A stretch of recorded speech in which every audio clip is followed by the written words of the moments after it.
Agano Jipya kwamba lengo lake ni kukuleta msalabani, lengo lake ni kukuletea Masihi, kwa sababu kwa mfano Agano la Kale tunapata historia ya uumbaji kwenye Agano la Kale. Kwa hakika tunapata historia ya uumbaji. Ni historia ya uumbaji, Mungu aliumba, akaumba nini, akaumba, tunapata Agano. Na tunaona Agano la Kale linakwenda kuanzia kitabu cha Mwanzo mpaka kitabu cha Malaki, ule mwaka wa 420 KK. Full stop, panakuwa pana miaka 400 ya ukimya. Yaani kitabu cha Malaki wakati kinakamilishwa, hapo kulikuwa kuna ukimya wa miaka 400, hakuna kilichofanyika. Sikiliza nikwambie. Sasa vile vitabu ambavyo wanasema wenzetu wao wana vitabu 72 kwenye huo miaka 400 ya giza, hiyo ndipo vilivyoandikwa vile vitabu. Kwa maana vilikataliwa na Roho Mtakatifu. Wao walitumia kuviandika vile vitabu, na walikuwa wanafanya maandalizi makubwa sana, hasa ya kuja kumpeka ulimwengu. Unajua hata haya mambo ya siasa yametoka madhabahuni. Watu wengi hawajui kitu. Bwana asifiwe. Siasa zimetoka wapi? Ndio maana nimesema hii ni kazi ya siasa. Siasa, politics. Haleluya. Ni kuwatoa watu gizani kwa kutumia lugha yao, kwa kutumia uelewa wao, na kuwapeleka watu kwenye nuru, wamuelewe Kristo, wamuelewe Mungu.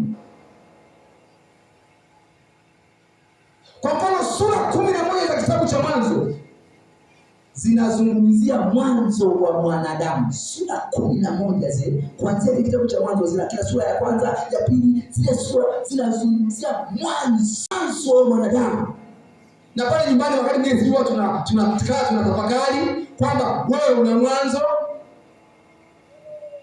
Mimi nina kitabu pale kwangu ninasoma, ni kubwa. Sijui hata kama familia wao wanaielewa. Lipo chini ya kitanda changu. Najifunza kwa habari ya mwanzo wa mwanadamu. Kwa mfano huko wa China wanasema kilikuwa ni kiluilui kaelea kwenye maji, kikaungana sijui na chini na nini, wanaita wenye vitu viwili, ndio vikamtengeneza mtu. Hawa wazungu wanakwambia chanzo cha mwanadamu ni nyani.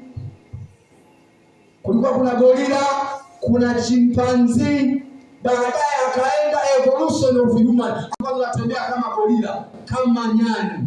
Baada sasa wanajiuliza mkia inaenda wapi? Wanazivio.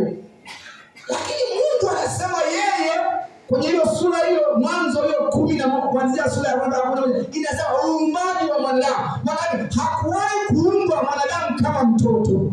Hakuna mtoto kwenye uumbaji. Wanazivio.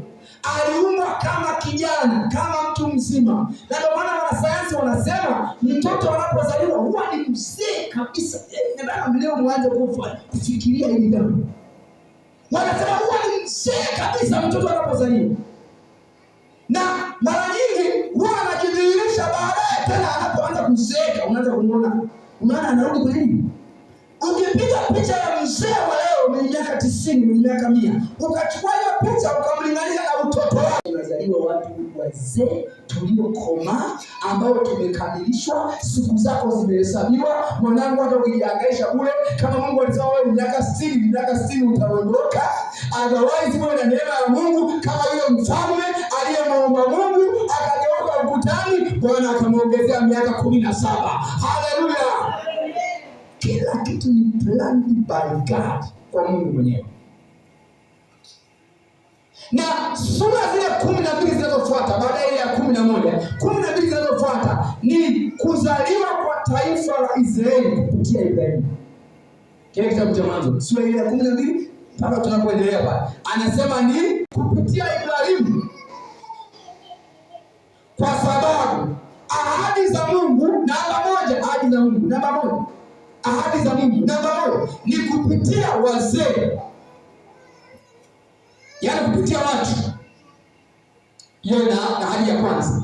Ahadi ya pili, nchi, yaani watu hao walikuwa wameahidiliwa nchi, na hiyo nchi Kanaani.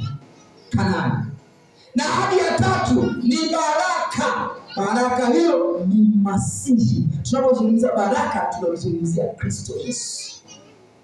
Maana yake mtu ambaye umekombolewa na kuja kwenye nyumba ya Bwana, jambo la kwanza unajua kwamba mimi ni mtu. Haleluya. Jambo la pili, ninatembea na ahadi ya Kanaani. Leo hii Kanaani yetu ni wapi? Kanaani yetu ni wapi wewe? Nilikuwa nasikiliza msomi mmoja anaulizwa swali kuu, hivi mbinguni itakuwa tunaenda? Yaani alisema kirahisi sana ya kwamba kinachokwenda kufanyika utashangaa. Maana yake amesema kabisa kwamba ile mbingu, mpaka sasa hivi kuna mbingu ya tatu. Amen. Hapa kwenye mbingu ya tatu ndipo maandalizi yanafanyika. Haleluya. Ndipo walikuwa wanajaribu kukwea na kwenda, lakini ile mbingu ya saba inasemekana hivi ni kwamba itashuka yenyewe, yaani Yesu atashuka nayo. Amen. Sema simoki hapa. Yaani ikishashuka hapa, maana kile kitendo cha yeye kushuka, anasema huyu mwinjilisti mkubwa wa kimataifa alikuwa ni Leonard Bonke kabla hajafa. Anasema hivi ya kwamba nchi, wakati ile taifa la Mungu takatifu kwenye mbingu ya saba litashuka, the way inashuka, dunia itaanza kujibadilisha. Yaani ule uungu utaanza kuonekana hapa. Yaani vile vilivyokuwa vinaharibika vitaanza kupotea bila, yaani renovation. Wajenzi wanajua maana ya kurenovate. Kwamba nyumba imejengwa kama hii, lakini ikifanywa renovation unaweza kusema sio nyumba hii. Maana yake inajengwa upya. Haleluya. Kwa hiyo ni ahadi. Kwa hiyo tuna ahadi za wazee, ahadi za nchi ambayo ni Kanaani au mbingu, na ahadi ya Masihi. Kwa nini Mungu anapambana sana na ili taifa la Israeli? Kwa sababu sisi ni mfano, sisi ni Israeli ya rohoni, lakini nilikuwepo Israeli ya mwilini. Kwa nini Mungu anapambana sana? Amen. Na hii taifa la Israeli, anasema kupitia wao Mungu alitaka atukuzwe. Alipambana sana na taifa la Israeli kwa sababu walikuwa ni watu wanaojua kutuliza akili. Sema kutuliza akili. Angesema kwa mataifa yetu sisi baba huku tuna makabila 100 na hapa Tanzania tuna makabila 100 na ngapi? 120. Yaani ni taifa lenye makabila mengi, lakini sijui kama kuna taifa lenye makabila mengi namna hii. Na ndio maana Nyerere alionekana ni kwamba ni mtu mwenye uwezo mkubwa. Unawezaje kuunganisha makabila 120 wakati pale makabila 12 tu imechukua mtiti kuyaunganisha mpaka wamesambaratika. Lakini Nyerere aliweza.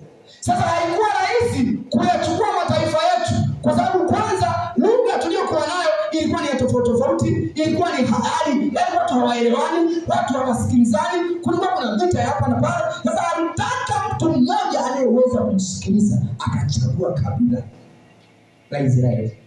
Kwa hiyo kupitia Waisraeli Mungu atukuzwe. Jambo la pili, malengo ya pili ya Mungu kwa taifa la Israeli, kupitia wao alete wokovu kwa watu wote. Maana yake amdhihirishe Kristo kupitia Waisraeli. Hebu jiulize, kama Mungu ametuokoa sisi taifa la Israeli wa rohoni, sasa sisi ni wa rohoni. Amen. Maana kupitia sasa wokovu kwa watu wa Sodoma, kwa watu wa Meru, kwa watu wa Ukerewe, kwa watu wa Ugogoni, Bwana asifiwe, alete wokovu.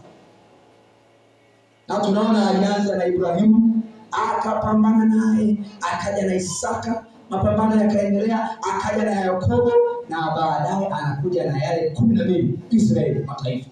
Na tunamwona Yusufu kule Misri, miaka 400 Mungu amefanya mission maalum.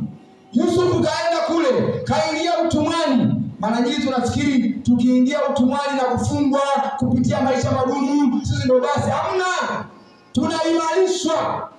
Yusufu aliuzwa utumwani, Yusufu alifungwa akawa mfungwa wa Potifa, lakini bado Mungu alimtoa na kumfanya kuwa waziri mkuu. Kwa miaka 400 sasa ikawa ni matatizo kwa taifa la Israeli, kwa sababu lilimfuata ndugu yao kule.